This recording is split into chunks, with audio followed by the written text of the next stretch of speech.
Hola, ¿qué tal? Hoy les voy a dar a conocer sobre la primera ley de la termodinámica. Recordemos que la primera ley de la termodinámica también es conocida como el principio de conservación de energía. Aquí en este tema vamos a estudiar sobre la relación de diferentes formas de interacción de energía. Aquí les presento un ejemplo de diferentes sistemas. En el primer ejemplo tenemos que el calor es mayor a cero. Cuando ingresa calor al sistema, aquí va a existir una variación de energía. Por lo tanto, cuando ingresa calor, el trabajo va a ser positivo.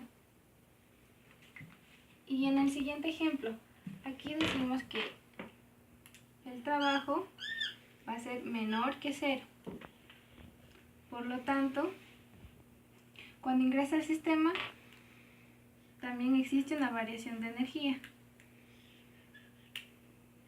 Y cuando sale, el calor va a ser negativo, porque existe el trabajo es directamente proporcional al calor. Por lo tanto, para calcular el calor, decimos que la fórmula es la siguiente. Q, que es el calor, es igual a la variación de la energía más el trabajo. Es cuando un sistema pasa por una serie de pasos y vuelve a su estado inicial.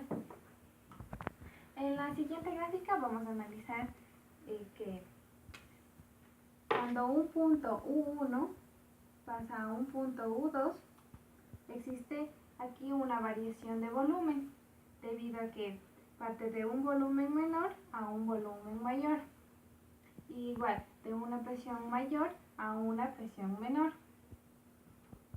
Por lo tanto, para calcular el trabajo, decimos que el trabajo es igual a la área bajo la curva.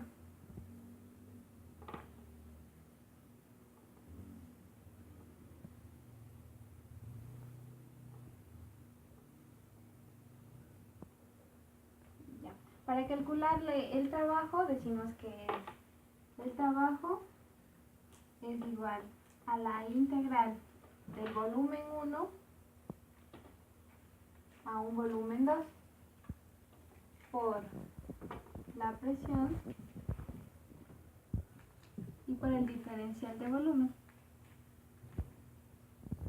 Aquí el trabajo va a ser positivo debido a que es un proceso de expansión, como les había mencionado antes, porque parte de un volumen menor a un volumen mayor. Trayectoria desde un punto U1 al punto U2. Hoy vamos a analizar la trayectoria desde el punto U2 al punto U1.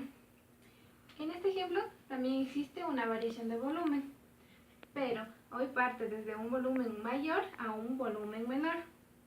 Y el trabajo también lo vamos a calcular bajo el área bajo la curva.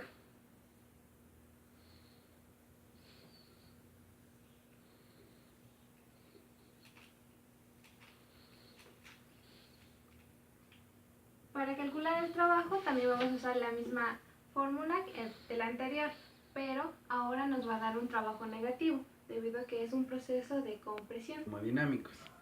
Tenemos 4 entre los principales, los cuales son el proceso adiabático, el proceso isocórico, el proceso isobárico y el proceso isotérmico.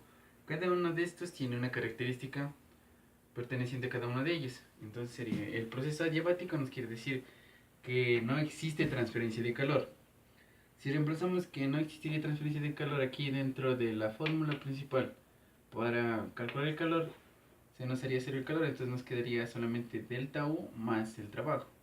Si despejamos esta fórmula, nos quedaría que delta U va a ser igual a menos el trabajo. Ya. En el proceso isocórico nos quiere decir que es a volumen constante. Si es que la trayectoria que trazaría un proceso isocórico sería con volumen constante, entonces sería una trayectoria recta, debido a que su volumen va a ser constante siempre. Así tenga cambio de presión, siempre el volumen va a estar constante. Ya, los procesos isobáricos se realizan a lo contrario, a presión constante. Entonces la trayectoria en una gráfica presión-volumen la haríamos de la de contrario. En cambio aquí sería la presión constante. Suponiendo que la presión sea 2, su trayectoria sería derecha, ¿sí? Debido a que existiría un cambio de volumen, pero se mantendría una presión constante. Ya, el proceso isotérmico, este nos quiere decir que es a temperatura constante. ¿Cómo sería la gráfica de un proceso isotérmico? Estas líneas verdecitas que vemos aquí se llaman isotermas. Isotermas. Y están representadas aquí, como podemos ver. La isoterma sería T1, T2. Cada una de ellas tiene una diferente temperatura. Si decimos que es un proceso isotérmico, entonces diríamos que la temperatura sería igual. Entonces su gráfica tendría que seguir la trayectoria de la isoterma, por ejemplo.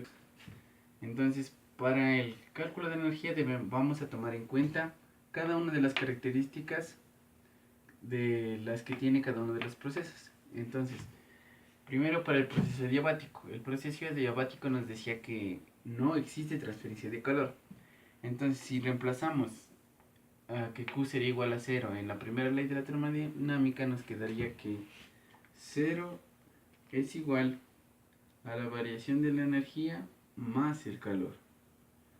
Si despejamos la variación de la energía, nos quedaría que la variación de la energía es igual a menos el trabajo. Esto sería para el cálculo de la variación de la energía en procesos adiabáticos. Para procesos isocóricos nos dice que un proceso isocórico es a volumen constante.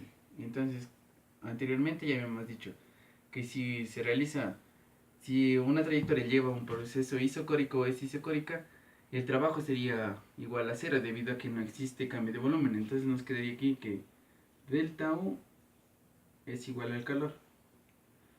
Entonces aquí calcularíamos de esta manera a la variación de la energía en los procesos isocóricos. En el proceso isobárico nos dice que la presión va a ser constante. Entonces para el cálculo de la energía tenemos que delta U es igual al trabajo menos el calor. Pero en el proceso isobárico debemos tener en cuenta que el trabajo es igual a presión por la variación del volumen. Entonces el trabajo, aquí en el cálculo del trabajo nos da a conocer que la presión es constante y existe una variación del volumen. Entonces de esta manera calcularíamos la variación de energía en los procesos isobáricos. El proceso isotérmico en cambio nos dice que es a temperatura constante. Esto nos quiere decir que sigue la trayectoria de la isoterma y de igual manera sería calculado igual que el proceso isobárico, independientemente. Para un gas ideal. Antes de empezar con este tema, debemos tener en cuenta qué es un gas ideal. Un gas ideal es aquel que tiene baja temperatura y baja presión, para que de esta forma no interactúen entre sí debido a las energías potenciales. También tenemos que tener muy claro que un gas ideal depende solo de su temperatura, no de su presión ni de su volumen. Ahora, las capacidades caloríficas para un gas ideal, estas dependen de que si tienen a volumen constante o si se encuentran a presión constante. Cuando tenemos a volumen constante,